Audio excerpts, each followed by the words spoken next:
Hi guys, so my New Year's resolution to myself is that I'm going to make more YouTube videos and content for Facebook, predominantly focused on magic as a topic, which has been an interest of mine for a long time. I love the esoteric and the arts and the arcane, anything like that. I do have my macaw with me, Crowley. He's just a baby, as you can see, so I'm going to let him hang out with me. He's quite vocal. So if you're hearing like honking noises, that is because of a bird, okay? But yes, to start off our topic, I wanted to talk about what is the difference between magic and magic. You may have heard of them. They're two different kinds of spelling.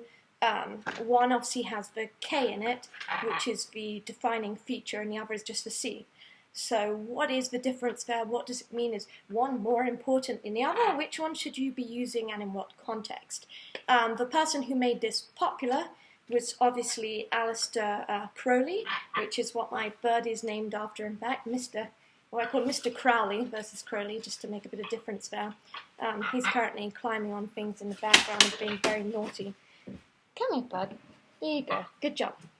So yes. One, and it's not so much, I will say the spelling of the K was actually used before Crowley. There are instances in history where we can find it with that spelling. The difference was in the way that Crowley used it. He wanted there to be a way to differentiate between magic, like the classic pulling rabbits out of a top hat, stage shows, illusionists, even people of his time, people like Houdini, who were escape artists, were also doing a lot of illusion on stage. And so there needed to be a way to differentiate in terms of spelling what was a magic act on stage versus ritual or private ceremonial magic. And so that's why he made the difference. So today, you know, when we think about Thelema and such, we use the K in the spelling. And when we think about stage shows, we just use the C. I will say with this said, it is perfectly okay to use either. I have used magic with the C to talk about rituals and such. I don't think there's anything wrong with that. The spelling, a lot of it just comes down to the concept of will and what you're meaning to do. And if you're writing about it and it's fairly obvious that you're talking about one and over the other, people will get that. I wouldn't worry about that too much. Now, I want to talk a little bit about Crowley today, as we're on the topic anyway, with my new bird in the house and this new sort of channel dedicated to more magical practices. And I will be making videos on things like how to do sigils and talking about the left-hand path versus the right-hand path and all sorts of exciting things, both dark and light magic. I'm not really biased towards either personally. I tend to be more left-hand path in my practices, and we'll talk a little bit about that in another video, what that is. But today we're just going to talk about the basic stuff. We're going to talk about Crowley and why I think he's so important in terms of what we know of magic today and how we go about practicing it, including things like tarot cards, believe it or not, were greatly inspired by this man. I will start off by saying he was not a good man, okay? A lot of people do tend to idolize him, and I personally have a great deal of respect for what he did for magic and where he took that and how we do that today. But overall, no, he wasn't a good person. He tortured and killed his cat when he was a young boy to check if it had 9 lives, right? He basically led a mountaineer party up K2 and essentially left them to die. Where he could hear their cries for help. He shot and killed a man in India. You know, he did a lot of terrible things in his time, not to mention numerous sexual depravities.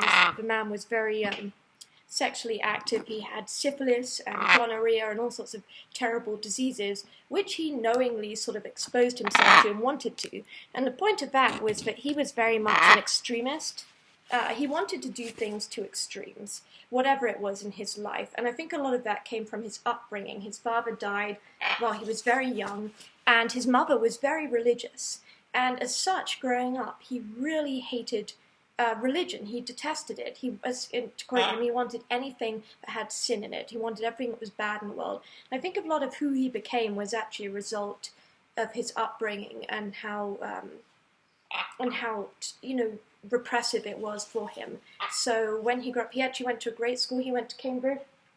He used to sleep with a lot of prostitutes. He actually ended up leaving university.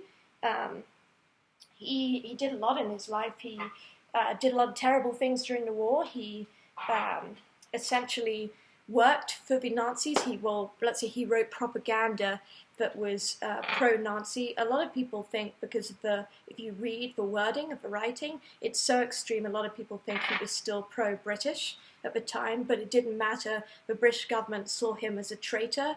Mussolini removed him from Spain when he had the Abbey of Thelema, which was a little kind of commune. It was actually a very small building. A lot of people, I think, when they imagine the Abbey of Thelema, they're thinking a big, wonderful building. It was actually a very, very small, unimpressive building. He had his little commune in, and it didn't go well. You know, people died, all sorts of terrible things happened there as well. Just to add on to the point that, you know, this was not a good person. But what he did do that was good for us was he taught us a huge part of ourselves that was already there about our will and our desires.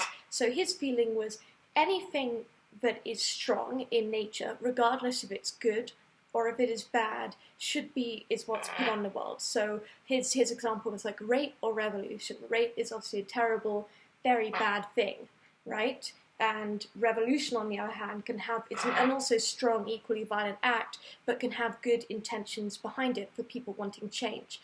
So his idea was that magic, the concept of magic, is to impose your will on the universe. So his classic phrase is, "Do what thou will."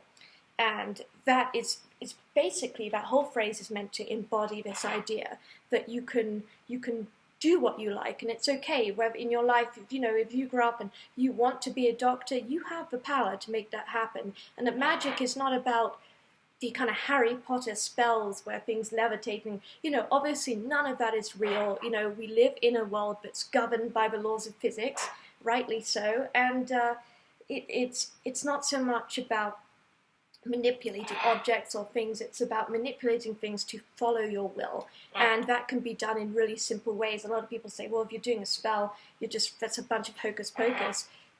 Yes, if you're going to write a spell and you think that something is magically going to occur by levitating, absolutely that will never happen.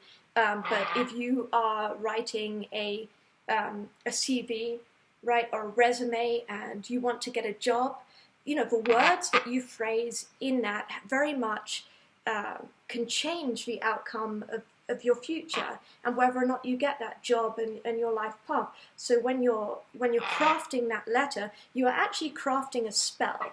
So magic doesn't have to be the hocus pocus. Magic can be an everyday act, both kind of either mundane or extremely ritualistic. Like Crowley loved theatre and ritualistic magic. He also was a huge poet. Like a little thing a lot of people don't know about Crowley is he really wanted to be a poet.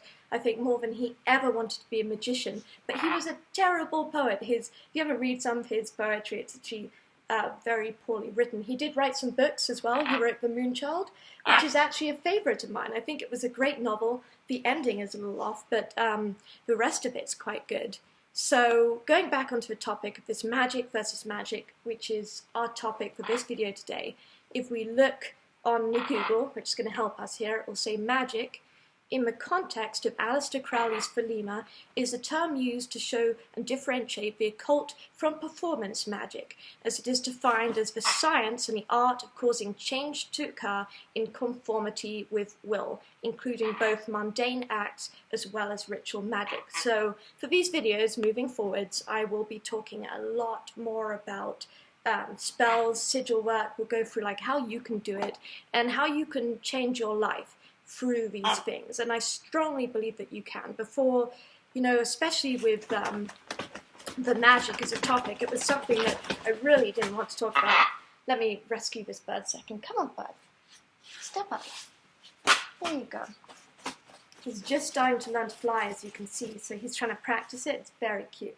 So yes, stay tuned because I will be making more of these, and we will be talking about different topics, but how it sort of affects you and what you can do to change your life through these things. And it won't just be Crowley. We'll be doing other stuff as well, like Tantra and Yogi. There'll be lots of different topics to talk about.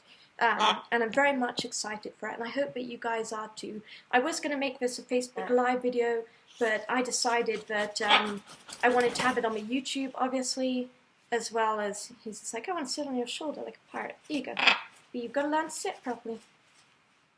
He's so cute. I love him so much. So yes, stay tuned, and there will be more of these videos, and you'll probably be seeing more of this bird in autumn because he's just too cute, and I can't help it. So take care, guys. I hope that you enjoyed this a little bit, and feel free in the comments below to talk about what you think about the difference between the two spellings of Magick, which you prefer, and why you use it. Okay, take care, guys.